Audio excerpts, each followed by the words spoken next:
Hey, my name is Amanda. I'm a former political writer turned poker player and author. Catch me on this week's episode of The Jesse T Show.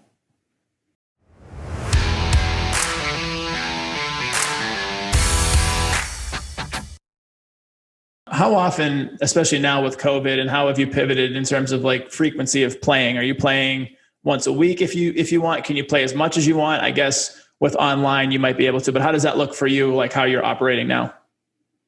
I play every day. COVID's been great for me in terms of online tournaments. I had one of my biggest months. I won that $40 buy-in tournament. It was like 6,000 and change.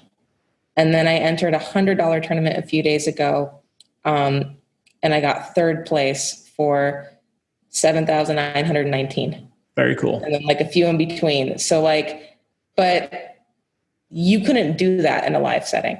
Really? The only reason why I was able to have such a good ROI is because those tournaments, they're like a Tuesday night, Thursday night, whatever.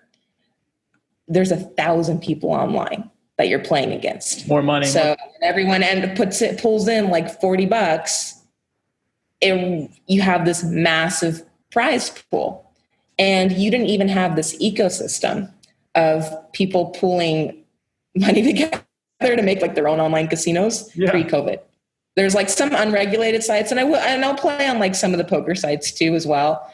And there are regulated ones now that I'm in Mexico I can play on. It's more complicated in America, but it was like there's this side economy that emerged out of COVID of people playing. They play on like play money apps, right? Like for free poker chips. Yeah. And they all Venmo each other, so it's for real money. And then the idea, it's amazing how organized it is. The idea was like, hey, you got your like home game and you're like 5 friends. Well, let's unionize with this guy's 5 friends and this guy's 5 friends. And then before you know it, you're able to have a tournament of 1,215 people.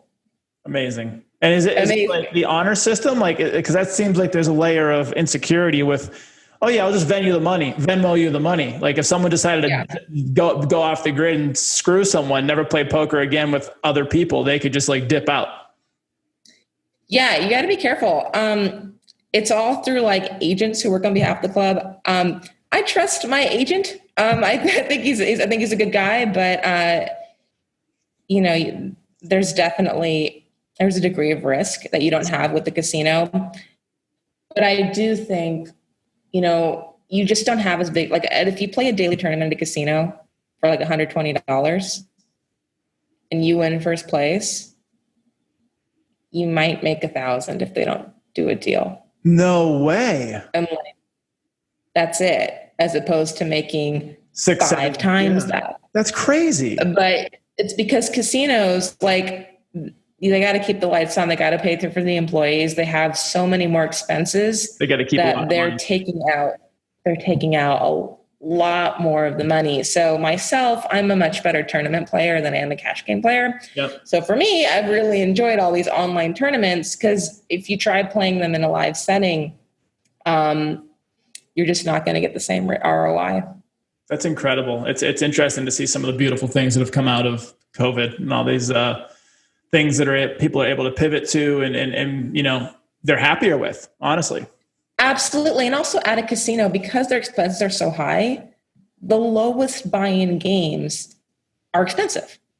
Like in DC, the lowest buy-in was $100. In LA, it's $40. And they're almost like playing slot machine games because the casino is going to take $7 out of every pot. And when you're playing $40, good luck. You might as well play roulette. Yeah.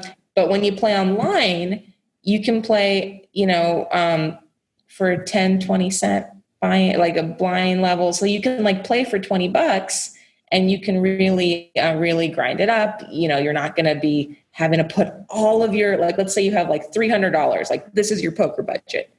You're not going to have to put that all on the table. And if you get unlucky in one hand, well then boom, you're out. Instead, you can like keep buying in for $20 and eventually you'll hit that over 1,000 hands, right? And eventually your skill will have you win. So online, there's this emergence of micro stakes as well.